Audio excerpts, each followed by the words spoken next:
Couple initial impressions. I've had this Elantra N 2023 for 2 weeks, 432 miles.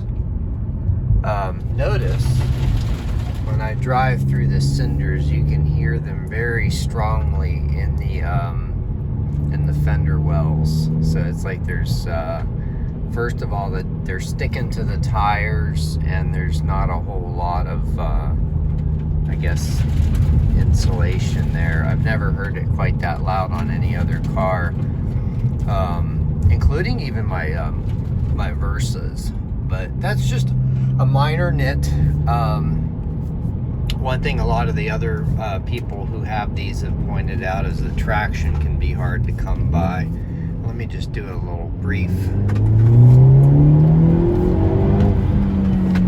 So right there, I guess my tires are warmed up enough and it gripped, but a lot of times when I do that in second gear, it'll what do they call it, bunny hop. It'll bounce the tires. But when it digs in, it's pretty exhilarating. This thing's got a ton of power. Now I gotta do some gear shifting here. Here's some more of those rocks hitting the car.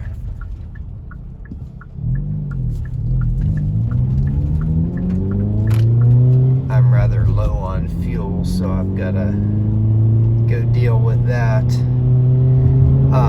Overall, this car continues to be more amazing. The shifter feel, the clutch action, it's all wonderful. The different modes on the exhaust are really cool. I like the difference between Sport and Sport Plus. So they basically sound the same, except Sport Plus gives you the crackles and pops. Let's see if I can give a quick demonstration of that safely. So I'm in Sport right now, but if I go to Sport Plus and then accelerate and let off, you can maybe hear those crackles and pops.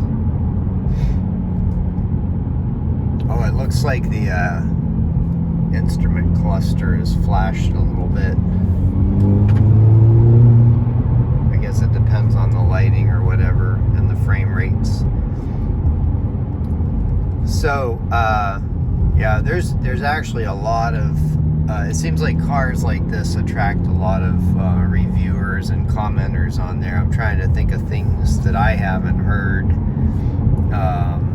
about mine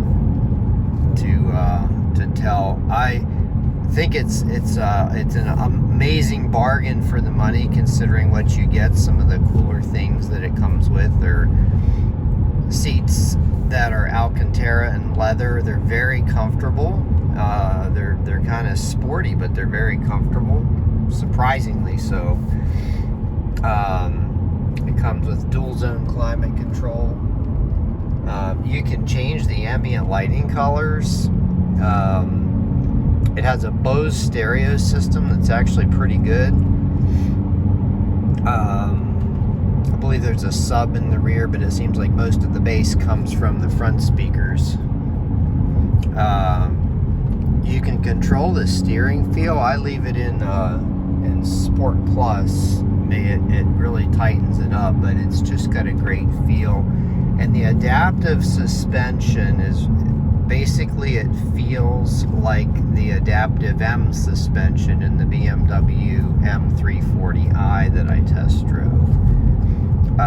Very similar. It's got a very sophisticated ride with that adaptive suspension. All this stuff comes standard. I have 0 options on mine except the paint color, which is that. I think it's called ceramic white or something like that.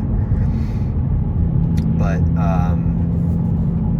yeah, the displays are crystal clear and very easy to see. It's just, they're high resolution. It is just so satisfying to drive this thing. I can't really explain it. It's just something you need to experience for yourself. Mine's gonna probably end up being pretty rare over time, because I'm most likely not gonna put a whole lot of miles on it, and I'm definitely not gonna tune it or abuse it. And you know, after a few years, sports cars get really hard to find with low miles and whatever. And the other thing is, the exhaust pops and crackles get downright loud sometimes. I know there's a story going around about someone in California who got in trouble for that. I can see why. It actually is really loud.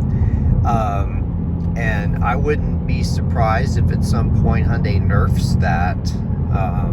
Maybe just have sport as the top exhaust level. And I will make sure to not get that tuned out on this one. I'm going to keep it with all the different settings. But I don't know. This is the second model year these have been out. I think if they were going to get rid of it, they probably would have by now. Okay, those are some of my impressions. Absolutely no issues whatsoever.